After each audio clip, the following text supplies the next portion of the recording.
All right, Ecclesiastes chapter 2. Let's call this one Hope in Toil.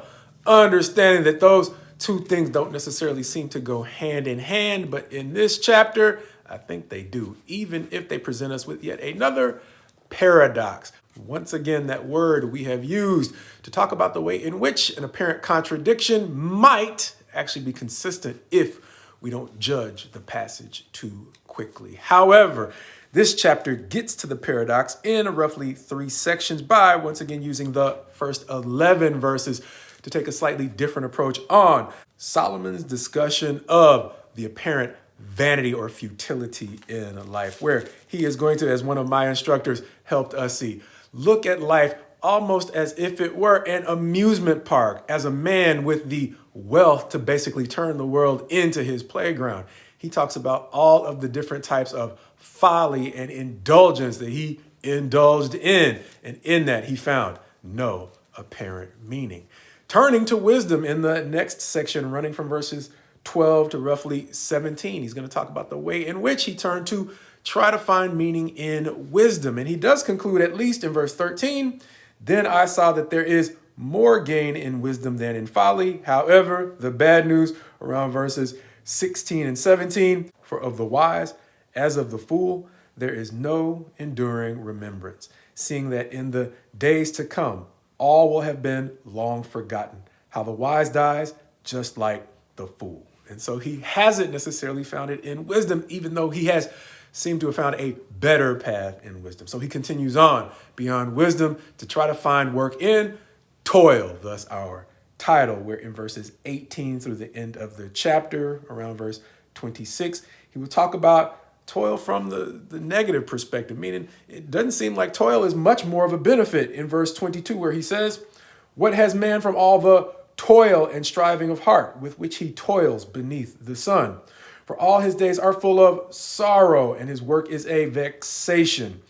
Even in the night his heart does not rest. This also is vanity. But he reaches a shift in verse 24 in his perspective on toil, where he says, there is nothing better for a person than that he should eat and drink and find enjoyment in his toil.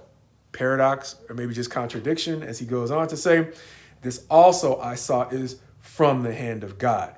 For apart from him, who can eat or who can have enjoyment? For to the one who pleases him, God has given wisdom and knowledge and joy. But to the sinner, he has given the business of gathering and collecting, only to give to the one who pleases God, which created a huge problem for me back in the day. When I first realized, well, is my whole duty in life just to kiss up to God? Or does God, once again, like we've seen in the Proverbs and the Psalms and in Job, present us with a leader that we can't really schmooze?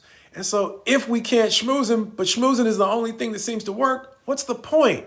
As chapter 3 will add to that concept of pleasing God, the things that actually please God. Spoiler alert, we've actually mentioned it a little bit in the chapter 1 discussion. If we're simply good to people, we might be shocked at the way that even in our darkest moments, God will be good to us, which might help us understand the paradox of toil.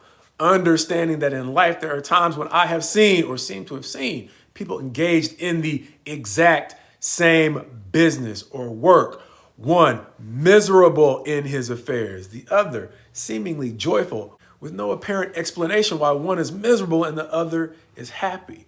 As a matter of fact, far too often I've been the person in that miserable situation, wondering why people who are doing the same stuff seem to be finding a whole lot more joy in it.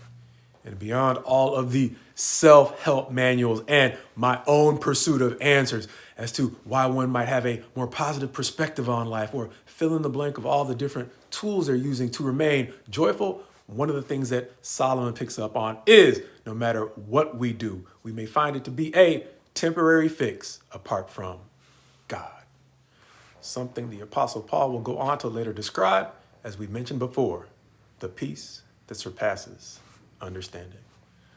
A peace probably not so much linked to how much fun we can find on the weekends, or how much we can learn during our times of study, or how much we can accomplish in our toil during our work week, but quite possibly and quite simply a peace that God provides according to the way he sees us treat others.